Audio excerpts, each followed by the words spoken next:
posteriormente entrar a la propagación de medios con pérdidas. Muy bien, entonces en las clases previas nosotros habíamos definido que la polarización era la dirección en que la dirección que tenía el campo eléctrico, y en el caso de la onda plana infinita nosotros teníamos que esta dirección se mantenía a medida que se propagaba la onda, es decir, que cuando la onda se movía de un lado para el otro, pues esa dirección del campo eléctrico se mantenía. ¿Okay? Esa situación se denomina polarización lineal, también a veces decimos polarización plana. Y, por ejemplo, si nos referimos a las direcciones vertical y horizontal de nuestro entorno, entonces, bueno, decimos que hablamos de polarización vertical si el campo eléctrico está alineado verticalmente, y horizontal, por supuesto, en el caso perpendicular. ¿Okay? Pero también nos sucede que hay situaciones en las cuales, en lugar de mantenerse constante, esta dirección del campo eléctrico cambia constantemente. Cambia tanto en el tiempo como en el espacio, como vamos a ver más adelante. Y entonces esa situación se denomina polarización circular. Polarización elíptica, y un caso particular de ella es la polarización circular. Okay. Entonces ahí en este gráfico hemos tratado de mostrar un poco cómo sería la situación. Aquí tenemos entonces una onda en la cual el campo eléctrico está en la misma dirección en cualquier punto a lo largo del eje de la Z. Estamos asumiendo que la onda se está propagando en el eje de la Z. Entonces, en este caso, el campo eléctrico mantiene esa dirección. Y el caso particular que está mostrado aquí, pues decimos que eso correspondería a una onda polarizada verticalmente, porque todos los vectores que ustedes ven ahí están en la dirección vertical. La polarización elíptica se puede lograr como una superposición de ondas planas polarizadas linealmente. Pero también podemos ir en dirección opuesta, es decir, nosotros podemos lograr una polarización lineal a partir de la superposición de ondas polarizadas en forma elíptica. Esto va a tener muchas aplicaciones, sobre todo lo vamos a ver más adelante en la otra asignatura en microondas. Vamos a ver cómo podemos pasar de una u otra y construir con ello dispositivos prácticos para esto. Pero solamente, por ejemplo, para indicar una situación donde nosotros podemos descomponer una onda polarizada linealmente en ondas planas y que después podemos hacer algo con ello, precisamente es en los filtros Polaroid de fotografía. ¿Okay? Como vamos a demostrar, bueno, en clases presenciales, ¿okay? Que si yo tengo un filtro Polaroid, yo puedo seleccionar con el filtro, como se dice, una polarización dada en la onda. Otro dispositivo en el cual se utiliza precisamente esta descomposición de una onda polarizada en forma elíptica, ondas planas constituyentes, es en los sistemas de lectura de los discos compactos. ¿Okay? Esos sistemas, lo que hacemos es que tenemos una fuente que es producida por un láser, pero que viene con polarización circular, y la pasamos a través de un prisma que nos permite separar la señal ahora en dos señales que están polarizadas a 90 grados una de la otra. Una de las señales se desplaza horizontalmente y constituye una referencia para después sumar la onda que regresa del disco. Entonces, la onda que tiene la polarización complementaria, perpendicular a esta, continúa su viaje, choca con el disco compacto y regresa. Pero durante el camino, esta onda fue girada 90 grados, utilizando un dispositivo que estudiaremos mejor en la asignatura de microondas. Pero básicamente la onda que regresa va a tener la misma polarización de la onda de referencia que hemos tenido anteriormente. Así que las ondas se van a sumar a la entrada del dispositivo detector de luz, ¿okay? El fotodiodo. Entonces el fotodiodo va a recibir dos ondas, una señal de referencia y una señal que ha viajado hasta el CD y regresó. La señal que fue hasta el CD y regresó, ¿okay? Tiene una amplitud que depende del coeficiente de reflexión del material, pero normalmente un coeficiente bastante alto, Normalmente podemos casi asumir que es un espejo, así que el coeficiente de reflexión sería casi 1, pero tiene una fase que depende del camino recorrido. Y dentro del CD tenemos surcos, de manera que depende de donde incide la onda, puede pegar en la parte de arriba del surco o en la parte profunda, y entonces el camino recorrido será distinto si chocó con la parte de arriba, digamos, y la parte del fondo. Y eso nos va a permitir representar en el disco valores binarios. ¿Okay? O sea, nosotros vamos a poder representar en un CD valores, digamos, el equivalente de unos y ceros, porque en realidad es un poquito más complicado que esto, pero simplemente podemos tener valores binarios que corresponderían a esas situaciones de que si la onda choca arriba o si choca abajo, porque además también va a depender de el largo del componente profundo del surco que nosotros estamos considerando. Entonces, esos largos de esos surcos los vamos a denominar cortos y largos. Y dependiendo de si es un corto o un largo, va a corresponder de alguna manera, comillas apropiadas, a un 1 y a un 0 lógico. Por eso no lo vamos a discutir aquí, simplemente era para decirle que ahí es un dispositivo en el cual nosotros estamos aprovechando de la polarización. Vamos a ver entonces cómo podemos construir una polarización elíptica a través de la suma de dos ondas polarizadas linealmente. Entonces vamos a considerar dos ondas polarizadas linealmente de la misma frecuencia, ambas moviéndose en la misma dirección, pero sucede que estas ondas difieren en polarización, o sea que una, por ejemplo, va a ser vertical y la otra horizontal. También difieren en amplitud y en ángulo de fase.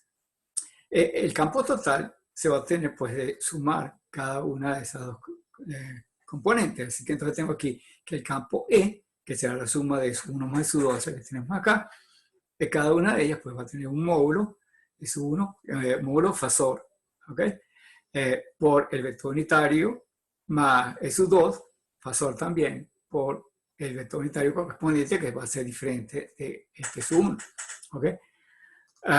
Como le decía, vamos a hacer, por simplicidad, vamos a alinear la propagación de esta onda con los ejes coordenados, lo mismo que la dirección de los campos. Así que entonces vamos a suponer que la onda se propaga en la dirección del eje de la Z y que los vectores T1 y T2 en realidad van a corresponder a los vectores I y J en los ejes X y Y del sistema de coordenadas rectangular. Entonces, aunque esto pareciera que fuera simplemente un caso particular, como vemos más adelante, es posible rotar los ejes coordenados en cualquier dirección porque la ecuación de onda es independiente del sistema de coordenadas y por tanto estos resultados son de carácter general. Okay, entonces ya tengo las ondas en forma fasorial, me interesa el campo instantáneo, así que lo que vamos a hacer, como ya ustedes saben, tengo que multiplicar por E a la J omega T, en ambos casos como hay dos componentes, una en la dirección del eje de las X y otra en la dirección del eje de las Y. En ambos casos multiplico por E a la J omega T, también multiplico por raíz de 2 y tomo la parte real de esto. Okay. Entonces, como dijimos anteriormente, SU1, 0, los valores iniciales, SU1, 0 y SU2, 0, son las amplitudes RMS de los campos de origen, pero como son fasores, pues entonces habrá una cierta diferencia de fase entre ellos, digamos que llamemos phi a esa diferencia de fase entre SU2 y SU1. Entonces, cuando vayamos a sumar, recuerden que la suma es vectorial, ¿okay? Bueno, la suma es vectorial y es fasorial. Entonces, tenemos que tomar en cuenta el ángulo de fase. El término beta es la constante de propagación. Habíamos dicho que es similar a la constante de fase K que teníamos en el caso de espacio libre, pero aquí es mucho más general, porque como vamos a ver casi al final de esta clase, en realidad es la parte imaginaria de una constante de propagación mucho más general que lo que es K. ¿Okay? Muy bien. Entonces, cuando hagamos esa suma, pues finalmente vamos a tener un campo instantáneo de x, y, z, t en 4 dimensiones, ¿okay? Que será un módulo de x, y, z, t por un vector unitario t, que va a ser distinto de los T1 y T2 que hemos visto anteriormente. Es decir, al hacer la combinación, es posible que la resultante obviamente no esté alineado con ninguno de los ejes. Entonces, cuando hacemos esto, bueno, sustituimos por las cantidades anteriores, a tomar la parte real del exponencial, pues nos quedan unos cosenos. Así que entonces nos queda esto, raíz de 2 por el valor inicial, es 1, 0, por el coseno de omega t menos beta z, por el vector unitario en la dirección del eje de las x, que es y, pues digamos que vamos a tomar esa onda como referencia, y la segunda onda se va a hacer raíz de 2 por el sub 2, 0, ¿okay? Por el coseno de omega t más phi, porque estamos diciendo que hay un desfasaje phi entre las ondas, menos beta z por j. ¿Okay? Entonces, me interesará saber cuánto van los cosenos directores del vector t, porque yo dije que el resultado pudiera no estar alineado con los ejes. Bueno, los cosenos directores se obtienen de dividir las componentes en cada una de esas direcciones entre el valor del módulo. Así que entonces la componente, por ejemplo, una dirección del eje de las x va a ser raíz de 2, es 1, 0 coseno omega t menos beta z, y eso dividido por el módulo e. ¿Okay? Eso me va a dar el coseno director en la dirección del eje de las x. De la misma manera, para el caso del eje de las y, el coseno director será la componente en el eje de las y, que será su 2z coseno omega t más phi menos beta z, dividido entre e. ¿Okay? Y ahora lo que vamos a hacer es que vamos a expandir este coseno, que está acá, ¿verdad? Y lo vamos a poner como el coseno de omega t menos beta z más phi. Entonces, el coseno de una suma es coseno por coseno menos seno por seno. ¿Okay? Bueno, finalmente, bueno, tenemos ahora la siguiente situación, que los cosenos directores no solamente dependen de las amplitudes de las ondas, dependen de S1, S1, 0 y S2, 0, sino que también dependen de la diferencia de fase phi. ¿Ok? O sea, que esto me va a afectar los cosenos directores. Y voy a tener entonces distintos resultados dependiendo del valor de phi. Esta que está aquí, llegamos entonces al resultado de esa combinación. Ahora resulta que tengo una onda, ¿verdad?, cuyo campo eléctrico cambia a medida que la onda se mueve. O sea, la dirección del campo eléctrico está cambiando. Si estoy a lo largo del eje de la Z, ¿okay? Entonces veíamos aquí que al principio la onda está orientada hacia arriba, luego comienza a inclinarse, da la vuelta y una por el otro lado hasta que finalmente tiene este otro valor. Así que ahora la dirección del campo eléctrico ya no es constante, sino que está variando a lo largo del eje de la Z. Y también, como vieron en la fórmula anterior, también depende del tiempo. Eso lo vamos a ver a continuación. Ok, entonces, dijimos que para calcular los cosenos directores, nosotros dividíamos las componentes entre la amplitud de la onda resultante. Bueno, la amplitud de la onda resultante es la suma pitagórica, así que tenemos entonces que e cuadrado va a ser igual a 2 veces, bueno, por la raíz de 2 aquella famosa. Por eso 1, 0 cuadrado, coseno de omega t menos beta z cuadrado, y además tengo, por supuesto, el segundo término donde aparece ahora coseno de omega t menos beta z por coseno phi, menos seno por seno phi al cuadrado. Okay. O sea, quiere decir que inclusive también entonces el módulo cambia. No solamente cambia la dirección, sino también el módulo. Cuando nosotros combinamos esas dos situaciones y observamos entonces la trayectoria que describe el vector del campo eléctrico, vamos a ver que resultante es una elipse. ¿Okay? Como decíamos acá, el resultado entonces depende también del desfasaje. Y entonces lo que vamos a hacer para estudiar esto mejor es estudiar casos particulares. Por ejemplo, vamos a considerar, por ejemplo, el caso de que sea phi igual a 0. Si las dos ondas tienen la misma fase al comienzo, ¿okay?, también a medida que se propagan, también van a tener la misma fase. Entonces, cuando yo lo sustituyo en la expresión anterior, si phi es 0, este término desaparece, ¿okay?, este término vale 1, y nos queda simplemente que la amplitud total es raíz de S1, 0 cuadrado más S2, 0 cuadrado por el coseno de omega t menos beta z, es decir, es una constante, la amplitud, bueno, multiplicada por el propagador, obviamente, ya que estamos en 4 dimensiones. Okay, y en el caso general, yo les decía que la amplitud, okay, si esto que está aquí es la amplitud,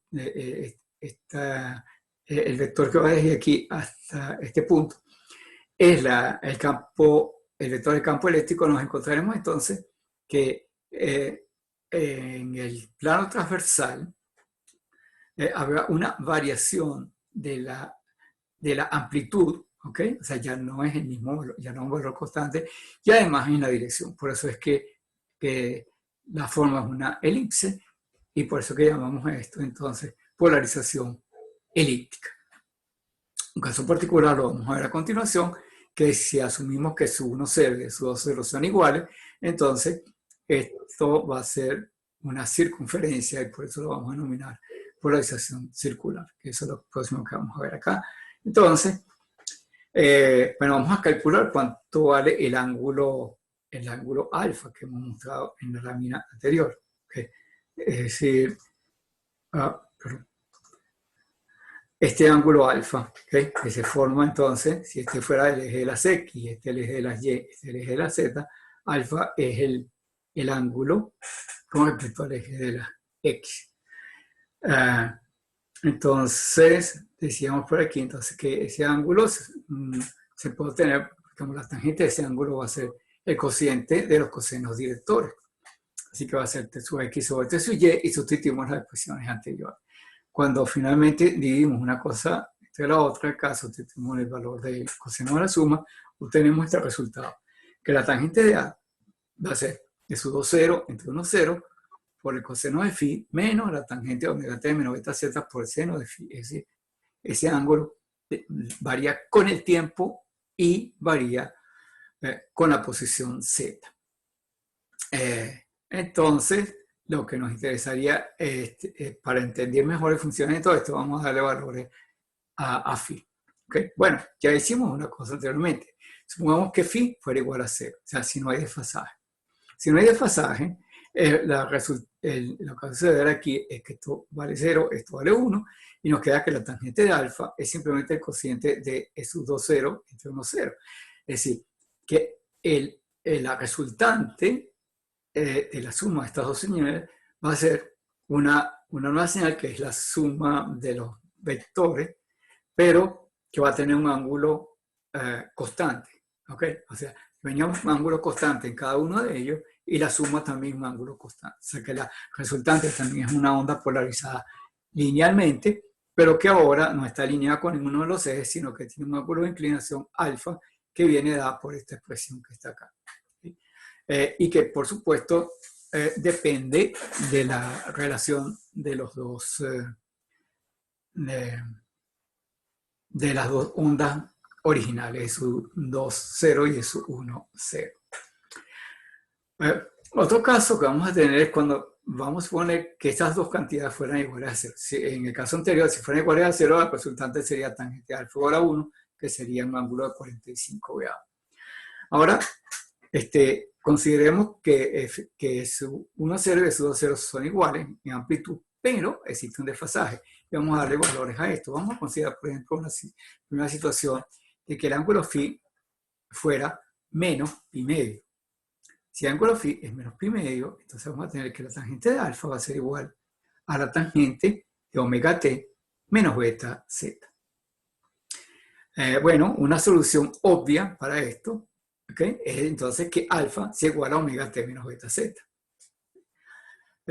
Por tanto, quiere decir que entonces que el ángulo de inclinación del vector polarización, ¿verdad? El vector unitario en la dirección de polarización, va a ir cambiando con la posición, con la z, pero también cambia con el tiempo. Entonces, fíjense, a medida que la onda se desplaza, el valor de alfa se hace cada vez más negativo, es decir, que se mueve en el sentido de las agujas del reloj. Aunque el módulo permanezca constante, porque hemos dicho anteriormente que esos 1, 0 y esos 2, 0 eran iguales. Entonces, el módulo va a ser constante, pero la dirección va a cambiar. ¿Okay? Cambia con el tiempo, o sea, esto gira también en el tiempo y adicionalmente gira con la posición. Cuando yo me desplazo a lo largo de la onda, cambia el ángulo de fase. Entonces decimos que esta onda en particular está polarizada circularmente hacia la derecha. Llamamos esto polarización circular de Strógira. Y eso correspondería pues al paso del tornillo derecho. ¿Okay? Recuerden que los ángulos se miden en la dirección contraria a la aguja del reloj. Entonces, en este caso, si yo me muevo en la dirección de la aguja del reloj, estoy con el tornillo derecho. Entonces, este campo pues lo podemos apreciar simplemente sacando como factor común. Es 1, 0 porque es el mismo valor para los dos ejes, ¿okay? Pero por los vectores unitarios en los dos ejes. Y además tomamos en cuenta el ángulo de fase. Así que entonces podemos representar esta EZ como el valor inicial es 1, 0 por X, el valor unitario en la dirección de las X, que es Y, menos J por el vector unitario en la dirección de las Y. ¿Okay? Por E a la menos JZ. El término del menos J viene justamente del menos pi medio de la fase de la onda. De la misma manera, si phi fuera igual a pi medio, entonces tangente de alfa sería menos tangente de omega t menos beta z. Alfa valdría menos omega t más beta z. Y lo que sucedería entonces es que la onda, a medida que se propaga, se mueve en el sentido positivo de los ángulos, es decir, se mueve al revés del tornillo. ¿Okay? Pues decimos entonces que eso corresponde a una polarización circular levógira, o sea, polarización circular hacia la izquierda. Y entonces el campo total se expresaría como el valor inicial es 1, 0 por el valor el vector unitario en la dirección de las X más, ahora en este caso más, J por el desfasaje, por el vector unitario en la dirección de las Y y por el propagador E a la menos J beta Z. ¿Ok? Y aquí tengo un par de dibujitos que muestran eso que estoy diciendo. Entonces, fíjense, si la onda se viene moviendo en la dirección de la Z, como está acá, fíjense que la onda se mueve en la dirección de las agujas del reloj. Para el caso de la polarización circular derecha. En el caso B, es polarización circular izquierda, levógira. Cuando yo me muevo a lo largo del eje de la Z, la onda se mueve en la dirección contraria a la aguja del reloj. Muy bien. Hasta ahora hemos trabajado con ondas que, como les decía anteriormente, por cuestiones de simplicidad, habíamos alineado tanto la dirección de propagación como la dirección de los campos con los ejes coordenados. ¿Okay? Sin embargo, es común que nosotros tengamos una situación mucho más general en el espacio. Las ondas pueden estar en cualquier dirección. Así que lo único que vamos a hacer es que vamos a cambiar esto de manera que estamos trabajando en cualquier dirección del espacio. Entonces consideremos un vector unitario U en la dirección de propagación de la onda. ¿Okay? Y por supuesto, este vector U puede ser representado en términos de los vectores unitarios en las direcciones de los ejes coordenados originales a través de sus cosenos directores de esta forma. O sea que el vector U va a ser U sub X por I, el vector unitario en la dirección de las X, más U sub Y por el vector unitario en la dirección de las Y, más U sub Z por el vector unitario en la dirección de las Z. ¿Okay? Entonces, eso quiere decir que esto es una operación lineal. El vector U es una combinación lineal de los vectores anteriores. Y como la ecuación de propagación es una operación lineal, significa entonces que muy fácilmente podemos cambiar los ejes. ¿Okay? Y el resultado debería ser el mismo. Por eso que digo que la ecuación de propagación es independiente de los ejes. Pero en este caso me interesa esta representación que tengo acá. ¿Ok? Vamos a definir también un par de vectores unitarios que vamos a denominar T y V, ¿okay? Que corresponderían a los vectores unitarios en la dirección del campo eléctrico y del campo magnético. Entonces, por supuesto, tales vectores se pueden expresar en términos de X, Y, Z a través de sus componentes, en este caso sus cosenos directores, T sub X, T sub Y, T sub Z para el vector unitario T y V sub X, V sub Y, V sub Z para el vector unitario V. ¿Okay? Como las componentes del campo eléctrico son proporcionales a estos cosenos directores, ¿verdad? El campo eléctrico total va a ser el módulo del campo eléctrico multiplicado por el vector unitario T Y entonces al multiplicar por esta T sub X, T sub Y, T sub Z, entonces va a producir una E sub X, E sub Y, E sub Z. Así que el campo eléctrico va a tener tres componentes, ¿okay? En la dirección del eje de coordenadas anterior. Aquí tenemos entonces un dibujo que muestra lo que estoy diciendo. Aquí yo tengo, entonces, este es el plano, estamos hablando de ondas planas infinitas, este plano es infinito, entonces en este plano infinito tenemos estos vectores unitarios. Tengo un vector unitario U perpendicular al plano, que es la dirección de propagación de la onda. Tengo el vector T en la dirección del campo eléctrico y tengo el vector B en la dirección del campo magnético. Bueno, entonces lo que vamos a hacer es de nuevo, vamos a trabajar con nuestra ecuación de propagación, la ecuación de Helmholtz. ¿Okay? Entonces, la ecuación de Helmholtz ya la conocíamos en forma vectorial. ¿Okay? Es nabla 2 de E por el vector unitario T. En este caso ya estamos sustituyendo E vector por E escalar por T, más omega cuadrado de mi epsilon E por T igual a 0. Y si sacamos T, factor común, nos quedaría entonces que la ecuación va a ser laplaciano de E más omega cuadrado de mi epsilon E igual a 0. Fíjense, el caso de arriba es una ecuación vectorial y el caso de abajo es una ecuación escalar. Y ya sabemos obviamente que esta ecuación escalar es mucho más fácil de resolver que la ecuación vectorial. ¿Okay? Entonces las soluciones son similares a las que hemos obtenido anteriormente. Anteriormente habíamos resuelto, para el caso de la onda plana finita, habíamos hecho exactamente lo mismo. Habíamos considerado que la onda se propagaba a lo largo del eje de las zetas y que tenía la dirección del eje, o sea, poniendo una polarización constante, la dirección de uno de los otros dos ejes, del X o del Y. ¿Okay? Y en ese caso habíamos encontrado que el resultado de esta ecuación de propagación, como solamente variaba en la dirección del eje de la Z, esto nos producía dos soluciones que eran exponenciales complejas en la dirección del eje de la Z. Pero ahora vamos a tener que el resultado, vamos a considerar que va a estar en la dirección ahora del eje de la U. Como dijimos, había dos soluciones, pero aquí, para este estudio que yo quiero hacer ahorita, me voy a concentrar solamente en una de las dos soluciones. Voy a considerar la onda progresiva, que es la que tiene el signo menos acá. Entonces, el campo eléctrico E para la onda progresiva, en estas condiciones va a ser E sub 0, el valor en el origen, por E a la menos J beta R, por el vector unitario T en el plano transversal. Entonces, el detalle importante para mí es que esta R es la distancia medida en la dirección de propagación de la onda.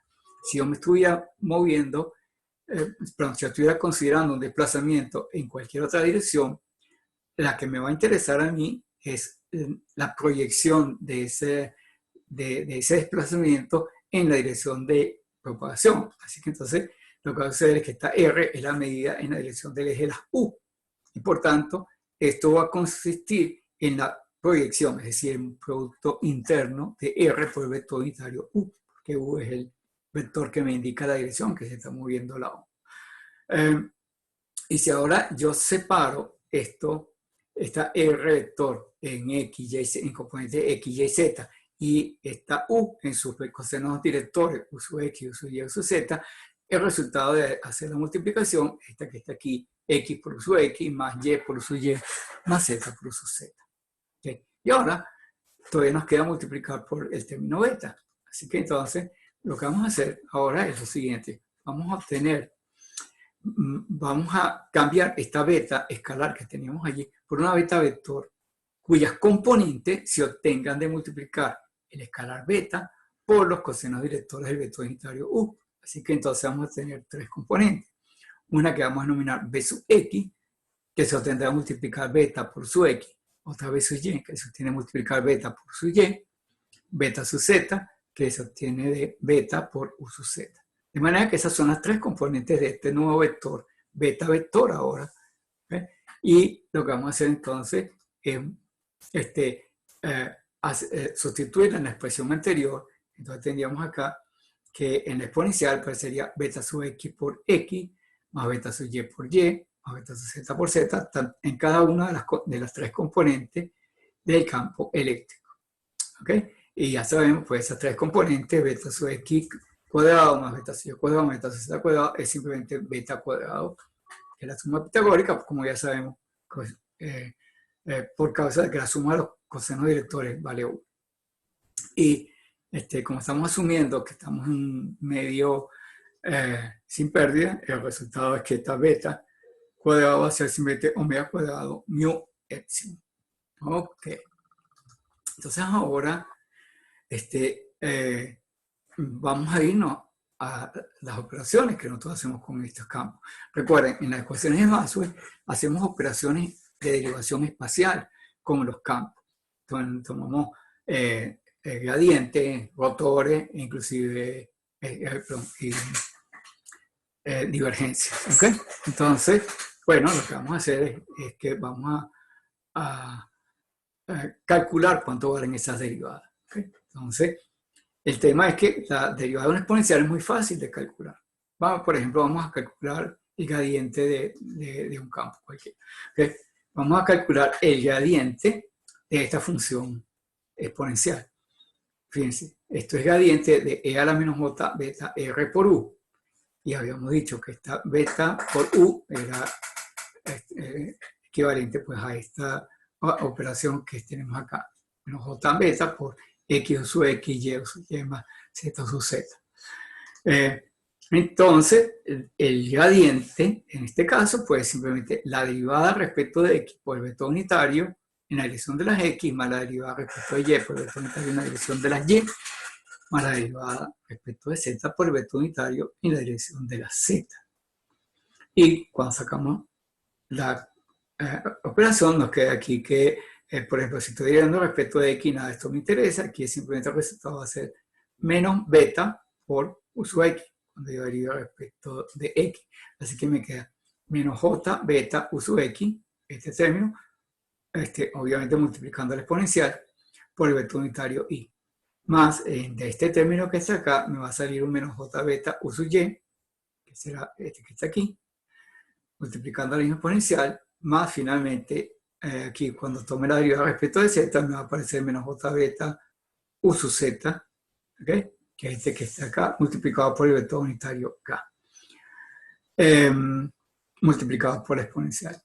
¿Okay? Así que entonces, pudiéramos reemplazar esto de la siguiente manera. Considera entonces ahora que esta beta es simplemente un vector cuyas componentes son beta sub x, beta sub y. Y entonces esta operación que está aquí es simplemente este producto interno de beta por r.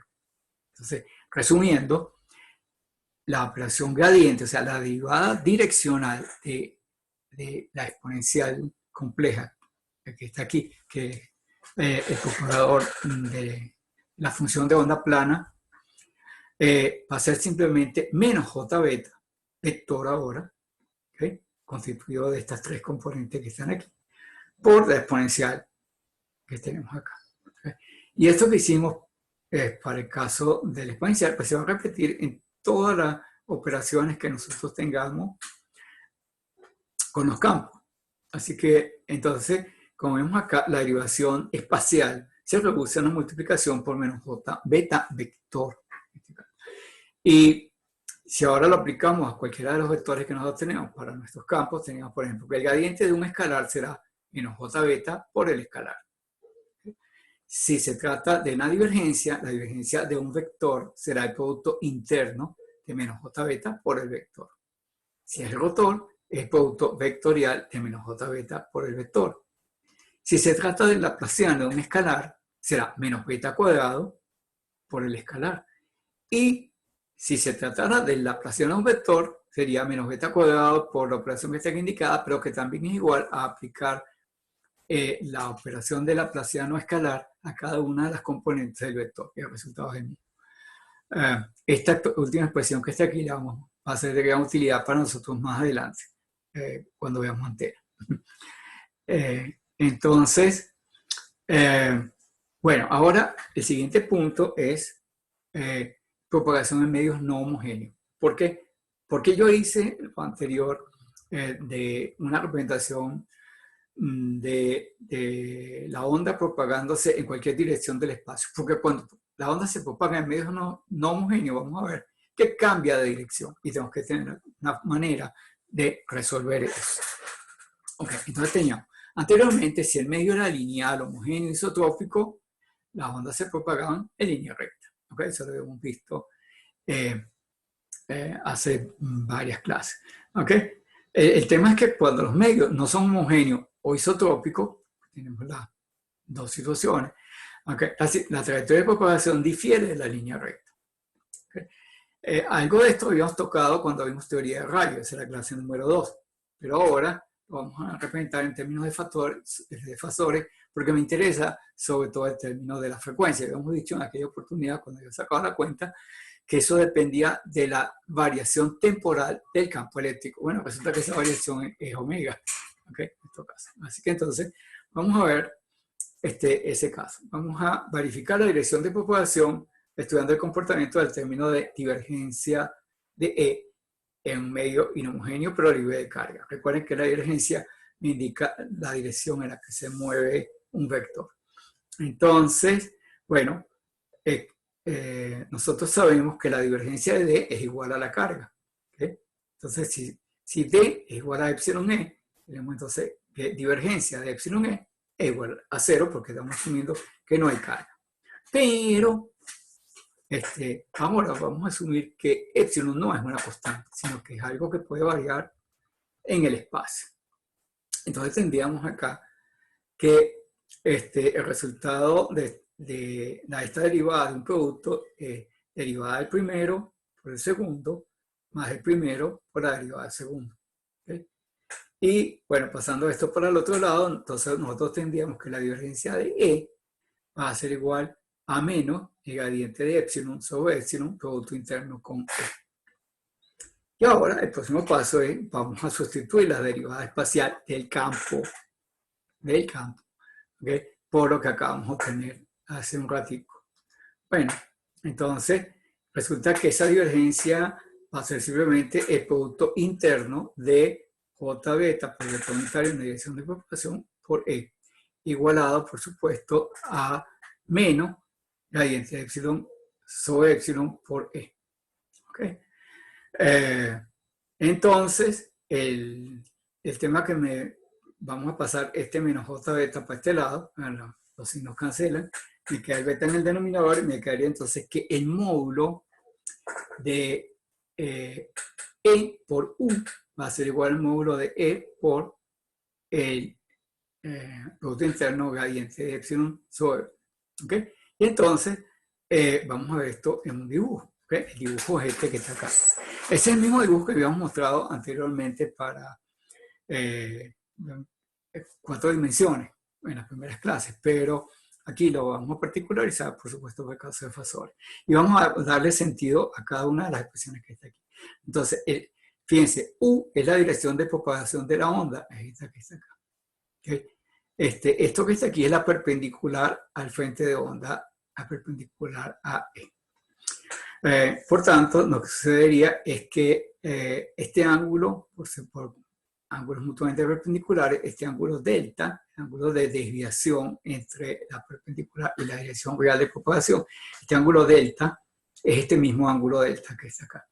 Y vamos a ver entonces que si yo quiero hacer el producto interno de E por U, el producto de esta E, que está aquí, por esta U, va a ser el módulo de E por el módulo de U, que vale 1, por el seno, perdón, por el coseno de entre los dos, que es este ángulo que está acá. Pero si yo lo mido con respecto al ángulo que está aquí arriba, entonces es el seno. ¿Okay? Entonces, el producto de E por U es este pedacito que está aquí, esta componente que está acá. ¿Okay? O sea, será E por el seno de delta por 1, que es el módulo de U. ¿Okay? Y este término que está del lado izquierdo. El término del lado derecho es la proyección de E en la dirección del gradiente, pues, dividido por beta epsilon. ¿Okay? Entonces, el gradiente de E está aquí, lo han puesto en dirección vertical. La proyección de E en la dirección del gradiente es esta componente que está aquí, ¿verdad? Así que va a ser el módulo de E por el módulo del gradiente, por el coseno de alfa y, bueno, por supuesto, por el factor que nos quedaba por ahí de las operaciones anteriores, beta epsilon, perdón, dividido por beta epsilon. ¿Okay? Bueno, entonces vemos acá que el ángulo de desviación, cancelando los módulos de E, la expresión nos queda entonces que el ángulo de desviación delta se obtiene directamente del gradiente de epsilon entre epsilon por beta multiplicado por el coseno de alfa. Y como decimos aquí, en el caso de la atmósfera terrestre, el valor de epsilon varía y varía principalmente en la dirección vertical y disminuye con la altura, por tanto entonces está apuntando hacia abajo. El gradiente es vertical y dirección hacia abajo. Entonces, una de las cosas importantes que tenemos acá es que ya que el gradiente de epsilon no es cero, existirá un ángulo de desviación. Por tanto, la onda no describe una línea recta, sino más bien una curva, y una curva que se curva hacia abajo, que se curva en la dirección del gradiente.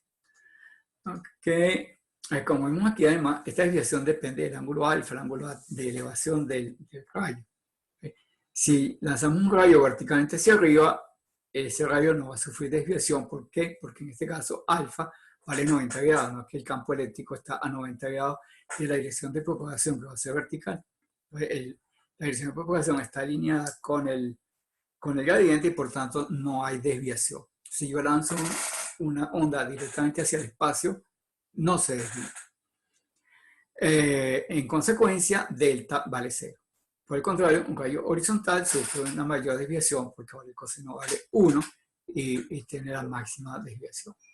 La otra cosa es que en el denominador tenemos beta y beta es proporcional a frecuencia, así que entonces va a suceder que los rayos de luz sufren menos desviación que las señales de microondas porque su frecuencia es más alta.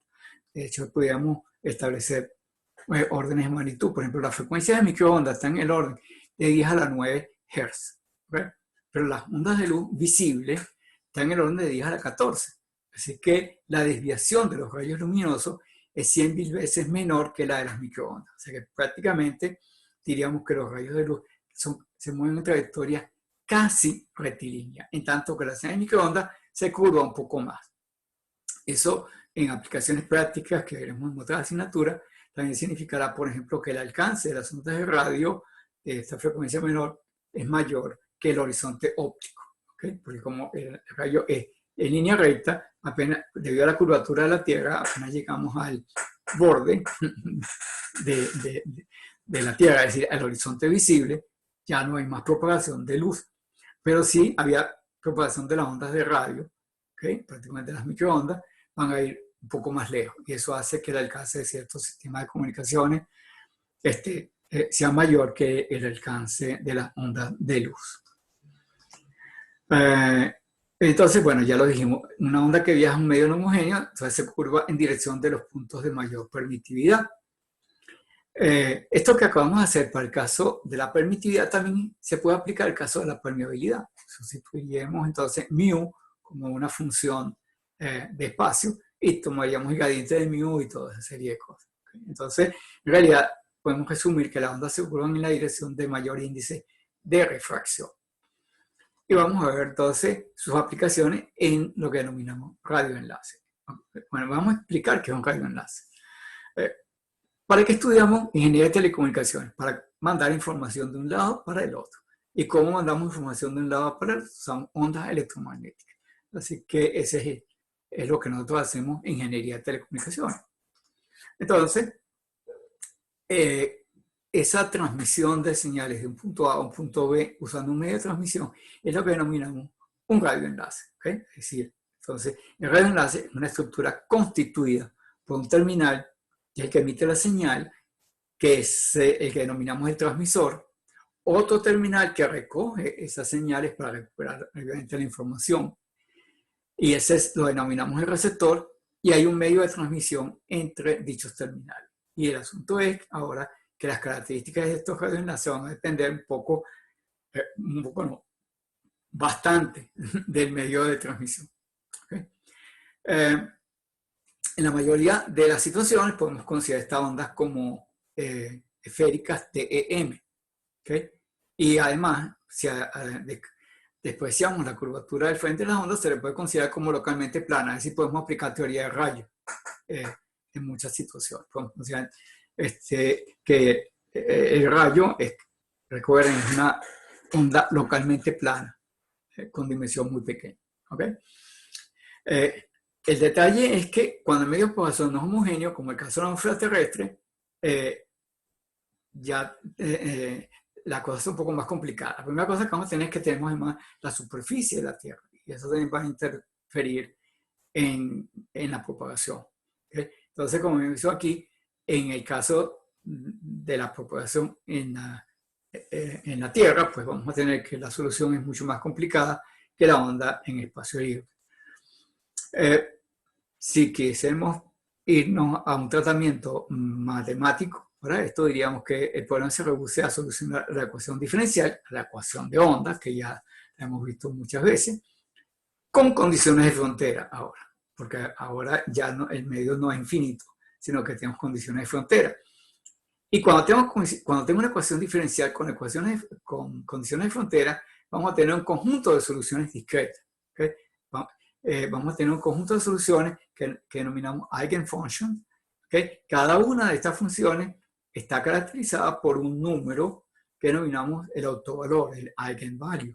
¿Okay? El conjunto de los puntos del espacio que pertenecen a una de estas soluciones es un rayo en óptica geométrica. Es decir, que un rayo es una de las n soluciones. Por tanto, cuando se propaga la señal en la atmósfera, vamos a tener un conjunto de rayos. Cada uno de ellos podemos considerarlo como una solución a la ecuación de propagación de una onda plana chiquitica.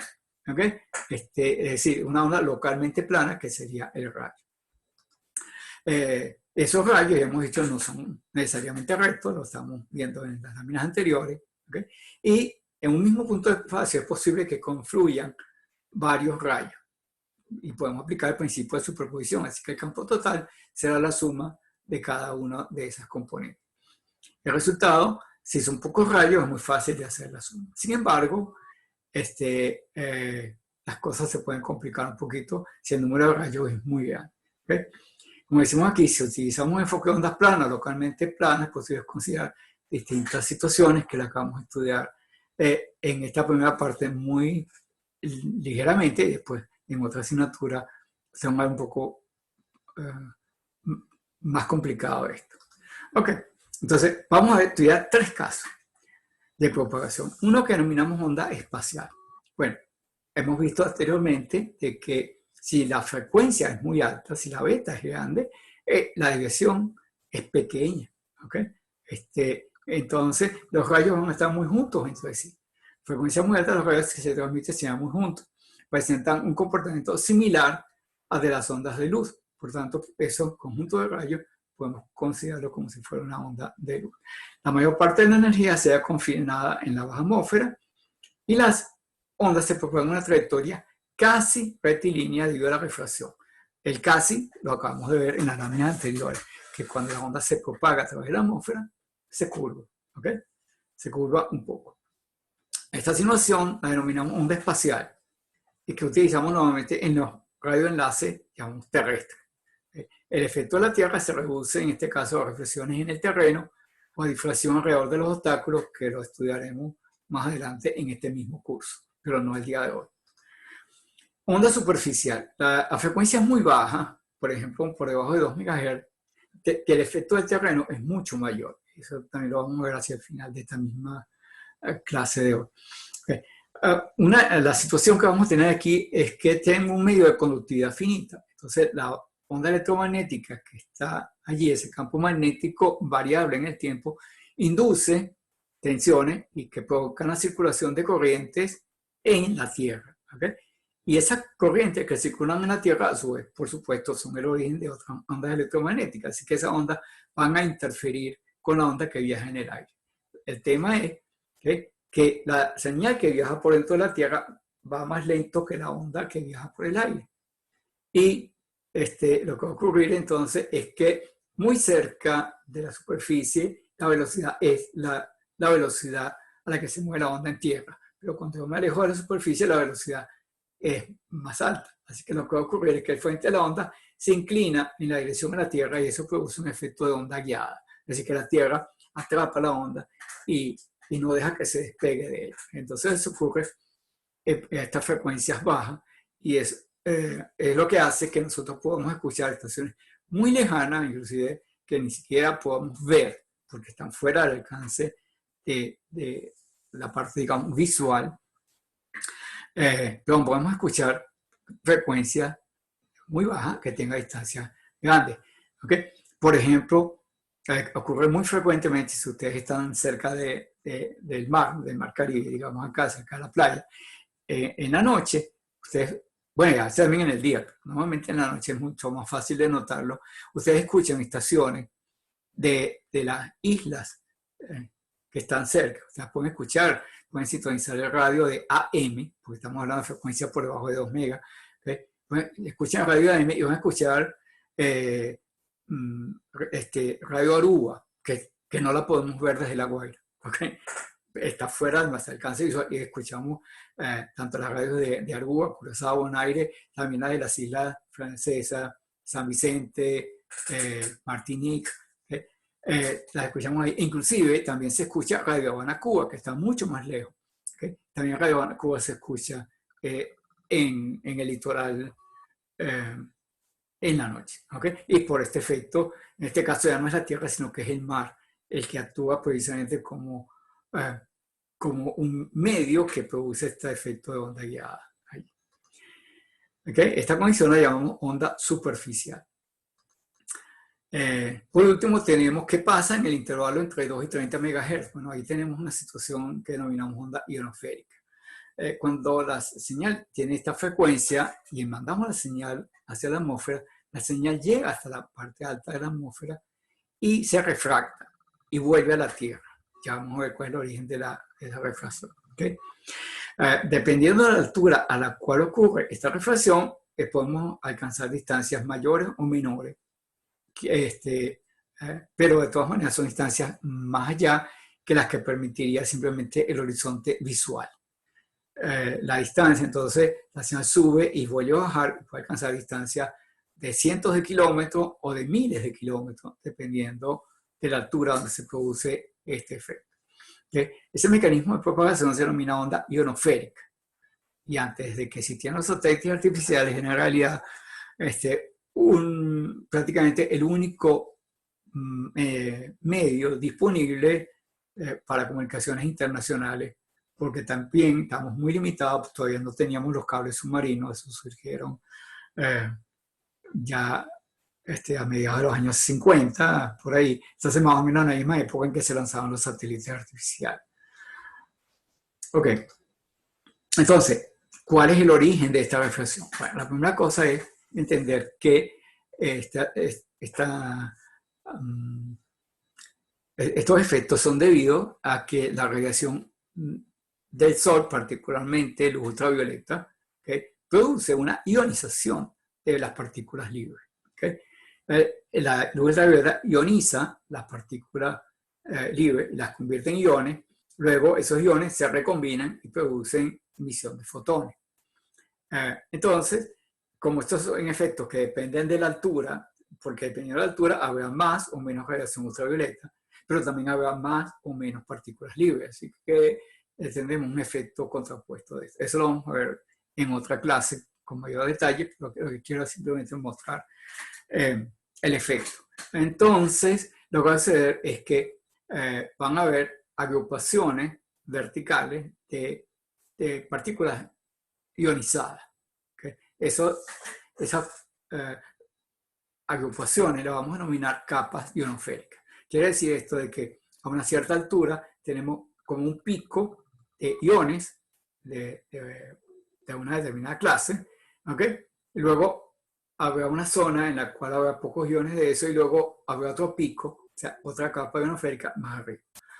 ¿Cuál es el origen de las múltiples capas? Depende de los gases y depende de los mecanismos de ionización. ¿Okay? A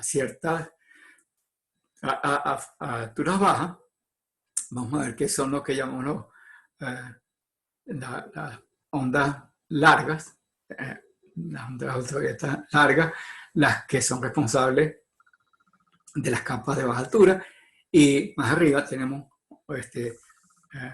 señales ultravioletas de mucha mayor frecuencia. Para no hacer la clase muy larga, vamos a dejarlo hasta aquí. En lo que se refiere a la discusión de eso, porque lo vamos a ver con más detalle en otra clase. Lo que me interesa es ahora que que este efecto de la propagación de la onda en estos medios, pues lo vamos a considerar justamente que es una propagación en un medio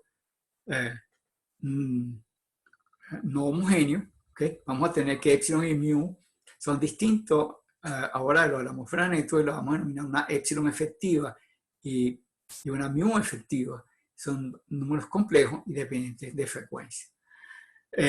No solamente esto, sino que además, como vamos a ver luego, sobre todo en el caso de la mu, aquí aparecerá también la presencia del campo magnético terrestre, que va a afectar el valor de esta mu y va a producir algunos efectos interesantes sobre esto.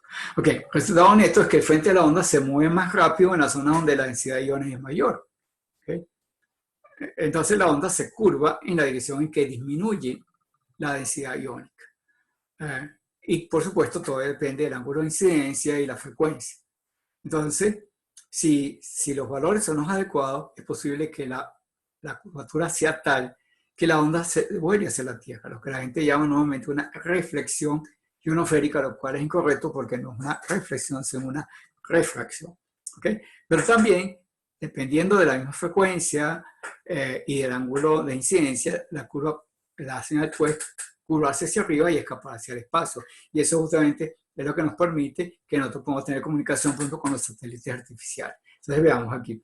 Aquí tenemos la densidad iónica en función de la altura, ¿okay? Y esto forma una capa ionosférica. Entonces les decía que si la frecuencia es la adecuada, podemos hacer que la señal suba hasta la capa ionosférica y regrese hacia la Tierra como si hubiera sido reflejada. Pero si el ángulo de ataque es distinto o la frecuencia es mayor que un cierto valor crítico, la señal no alcanza a curvarse lo suficiente y la señal sigue hacia el espacio. Y eso, por ejemplo, entonces nos permitiría que nosotros pudiéramos comunicarnos fuera de la atmósfera terrestre, por ejemplo, con los satélites artificiales. También no solamente con satélites artificiales, sino con otros objetos. Inclusive también podemos recibir en dirección opuesta, podemos recibir señales desde el espacio que pueden hacer una trayectoria como esta. Entonces hay una cierta curvatura, pero la señal no es de vuelta hacia el espacio, sino que la señal atraviesa y puede volver hacia la Tierra. Eso nos permite observar señales provenientes de otros planetas en nuestro propio sistema solar o inclusive de fuera del sistema solar. ¿Okay? Entonces, tanto de baja como de alta frecuencia, siempre que se cumplan estas condiciones, podemos lograr esa comunicación. Normalmente, las comunicaciones con los satélites artificiales ocurren en frecuencias altas para que podamos romper esta barrera, esta frecuencia crítica que vamos a ver en todo instante. ¿Okay? Entonces, veamos que debido al mecanismo de formación de las capas ionosféricas, debido a que el mecanismo depende de la actividad solar, entonces también va a cambiar la altura de esas capas. Y además la densidad cambia constantemente a lo largo del día. Por tanto, el alcance de la reflexión cambia a lo largo del día. ¿Okay? La máxima frecuencia a la que se puede lograr una reflexión cambia con la hora del día, las estaciones del año y el ciclo de actividad de la mancha solar. O sea, hay muchos factores que intervienen en la frecuencia máxima utilizable, lo que llamamos la MUF. ¿Okay? La MUF está aquí. La frecuencia máxima utilizable. Eso es algo que está cambiando constantemente. Entonces, lo que vamos a tener es que hay organismos internacionales que publican cartas de MUF y además con software que nos permiten conocer cuál es el valor adecuado en cada hora del día. ¿Okay? Por ejemplo, esto que está aquí. Esto que está acá es un software que se llama PropLab Pro en su versión 3.0 y que me dice cuál es la frecuencia máxima utilizable en cada una de las partes del mundo, ¿ok? A una determinada hora, esto que está aquí. Por ejemplo, esto fue para las 22:30 UTC, ¿ok? 22:30 UTC, para nosotros entonces sería a las 6 de la tarde, 6:30 de la tarde.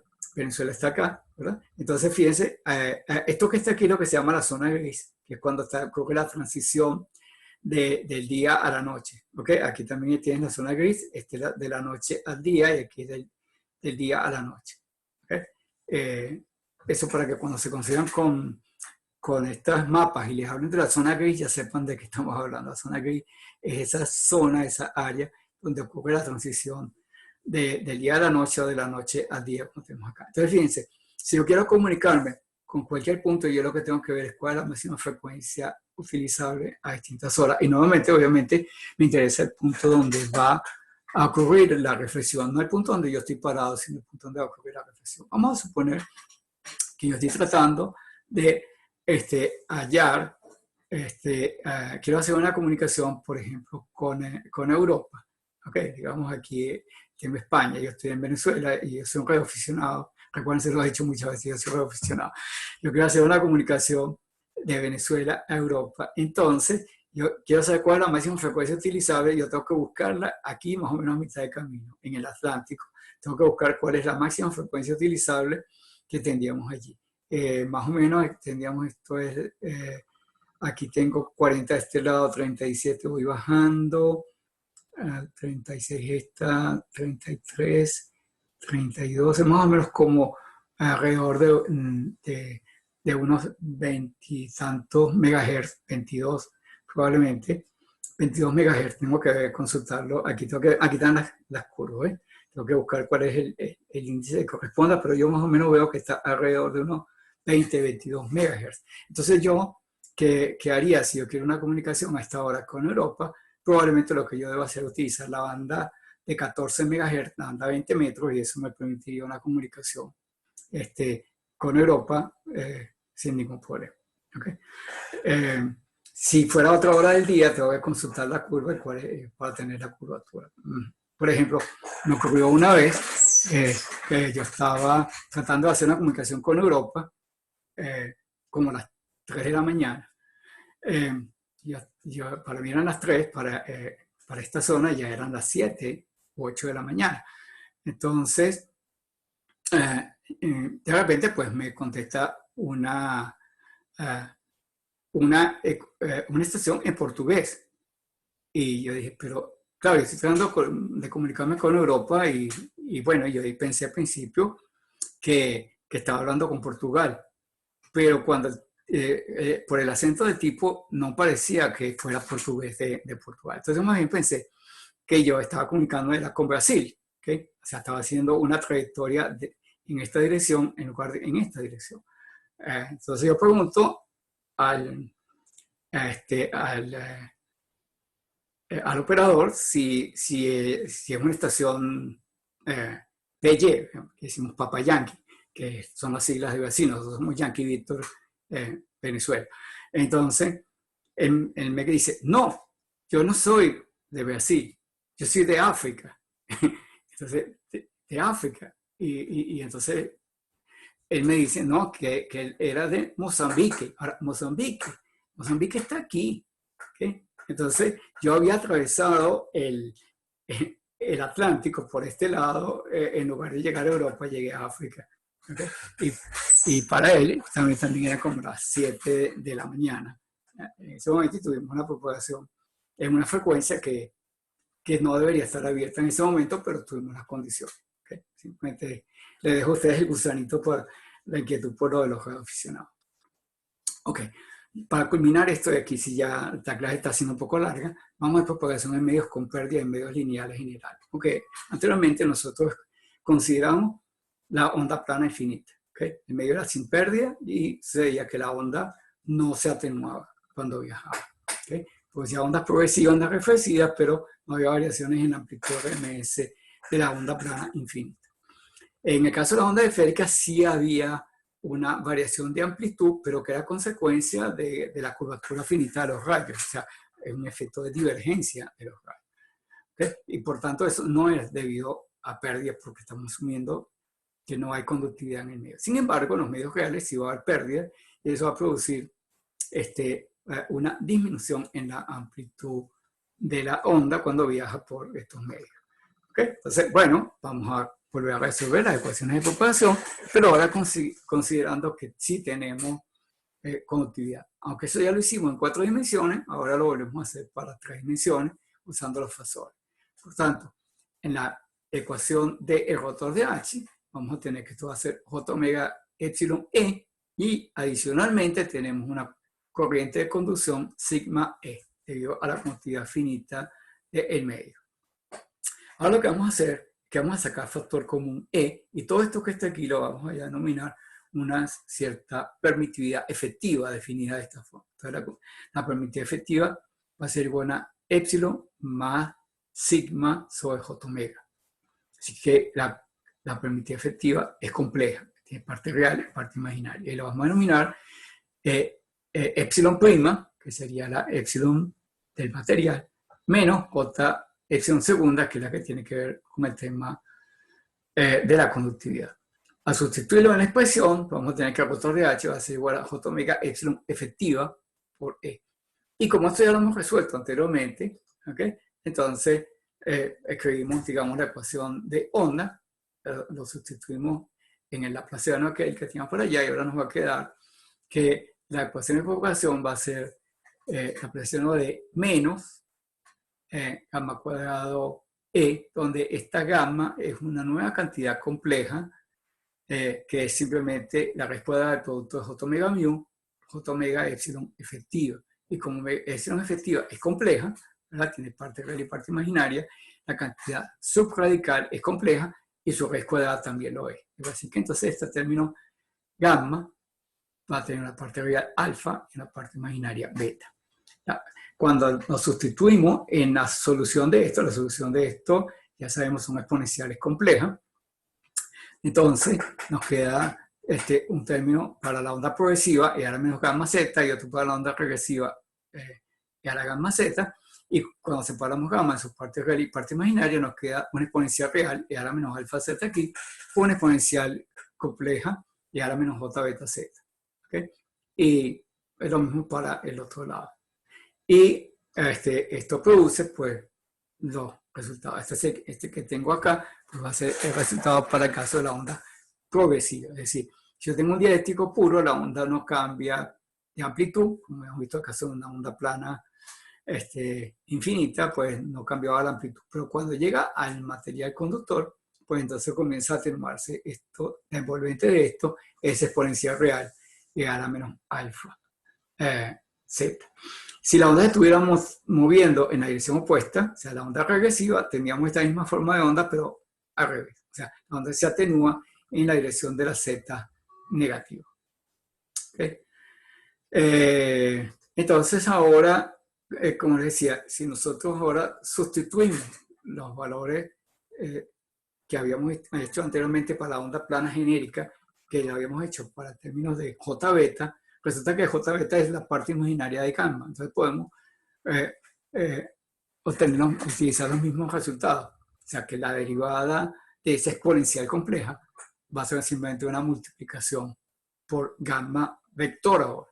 Entonces tenemos un gamma vector cuya parte real es alfa y cuya parte imaginaria es beta, que ya lo hemos visto anteriormente. Así que el gradiente de un escalar será menos gamma por el escalar, la divergencia será el producto interno menos gamma, el rotor será el producto vectorial, el laplaciano será gamma cuadrado por el escalar, y el laplaciano del vector será gamma cuadrado por esta cantidad que está aquí, que termina siendo en última instancia aplicar el laplaciano a cada una de las componentes del vector A.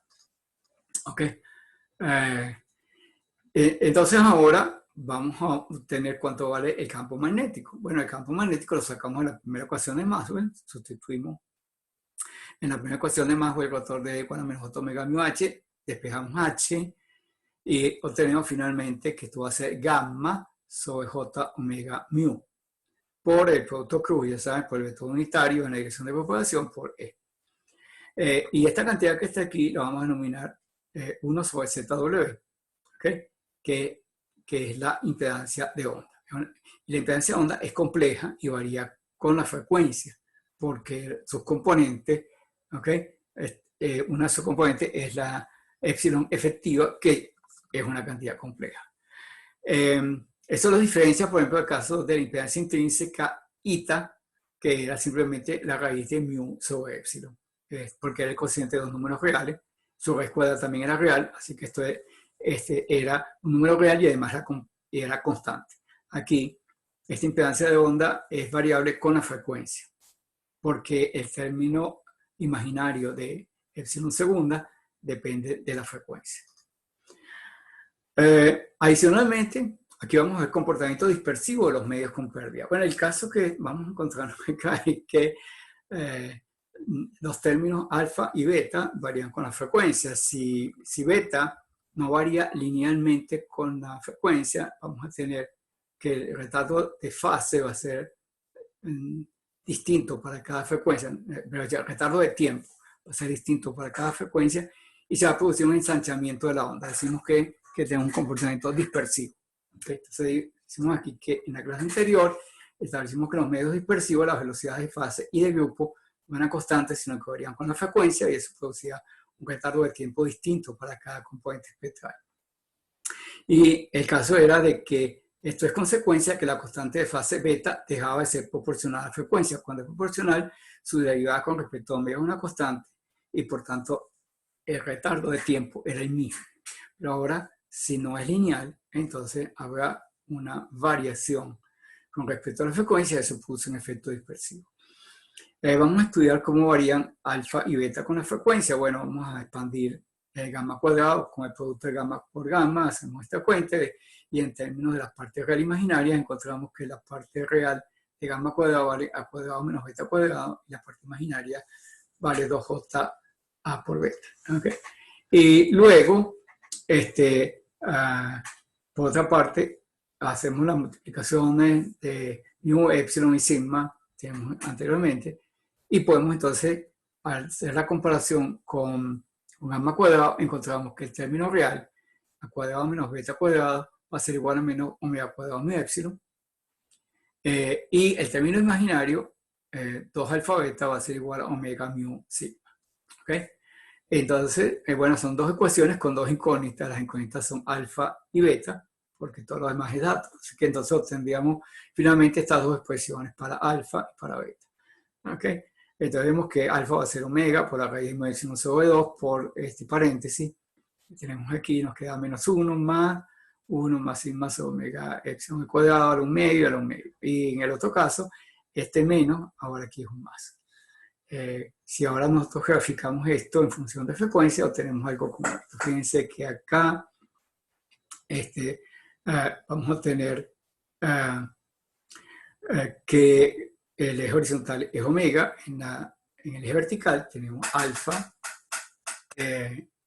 y tenemos beta. Y además, puesto por efecto de referencia, el valor del número de onda K, que era el que teníamos para el caso de que asumir en medio no tenía pérdida. Entonces, fíjense, el número de onda K es linealmente proporcional a frecuencia. ¿Okay? Es simplemente a raíz de mu epsilon, esta línea azul punteada.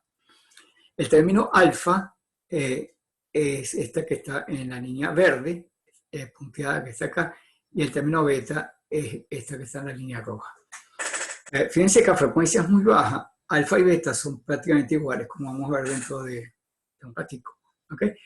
Pero que a medida que sube la frecuencia, evidentemente se separan. Alfa tiende a hacerse constante a frecuencias muy elevadas, y en tanto que beta se acerca asintóticamente al valor de K.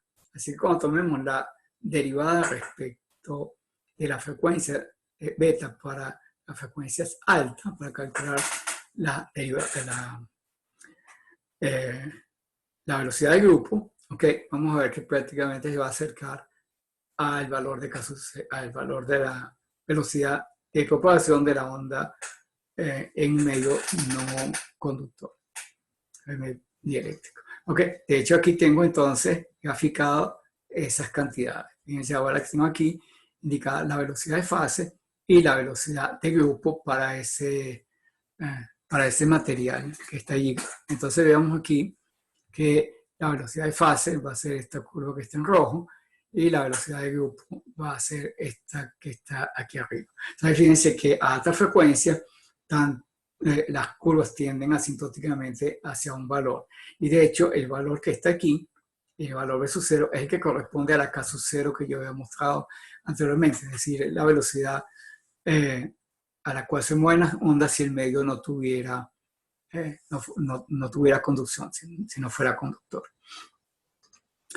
¿Qué pasa entonces hacia los extremos? ¿Okay? Eh, ¿Qué pasa si el medio tiene bajas pérdidas? O sea, por ejemplo, si el valor de sigma con respecto a omega epsilon es muy pequeño. Bueno, si ocurre eso, estamos en la parte asintótica de estas curvas que ustedes vieron hace un rato. ¿Okay? Entonces, fíjense que alfa tiende a una constante que vale sigma sobre 2 raíz de mu epsilon, y beta tiende a parecerse a omega raíz de mu epsilon, que es el valor de la caso cero que yo decía anteriormente. O sea, que a alta frecuencia, ¿okay? Si este valor es pequeño, está aquí, prácticamente lo que vamos a tener es que beta va a tender a la caso cero. ¿Okay? Como dice aquí, a alta frecuencia el medio se aproxima a un medio no dispersivo, ya que beta tiende asintóticamente acá y alfa tiende a una constante. Eso quiere decir que todas las componentes espectrales se atenúan en la misma cantidad y la fase varía linealmente con la frecuencia, lo cual produce un retardo de tiempo constante.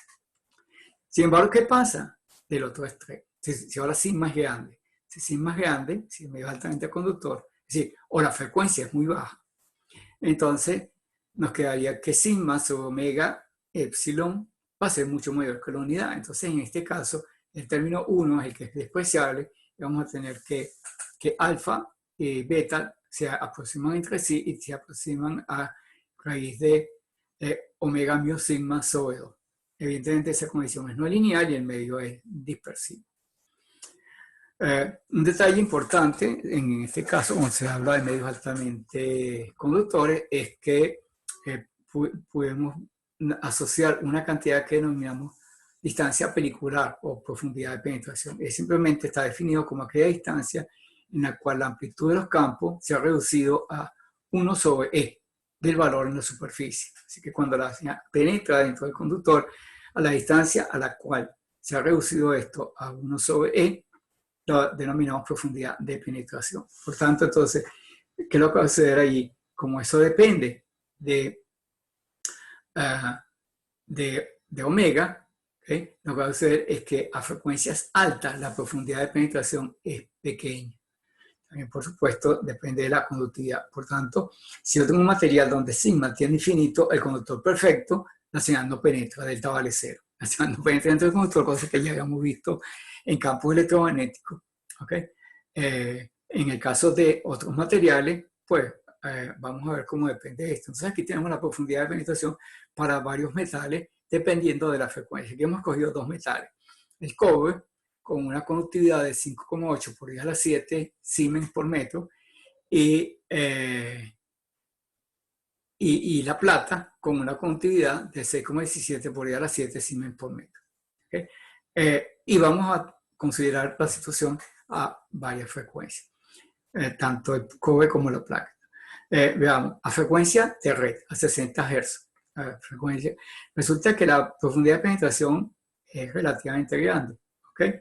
Estamos hablando de 8 milímetros. 8 milímetros y medio para el cobre y 8,2 milímetros para la plata. Eso es una cantidad. La onda penetra a 60 Hz esa cantidad. ¿Okay?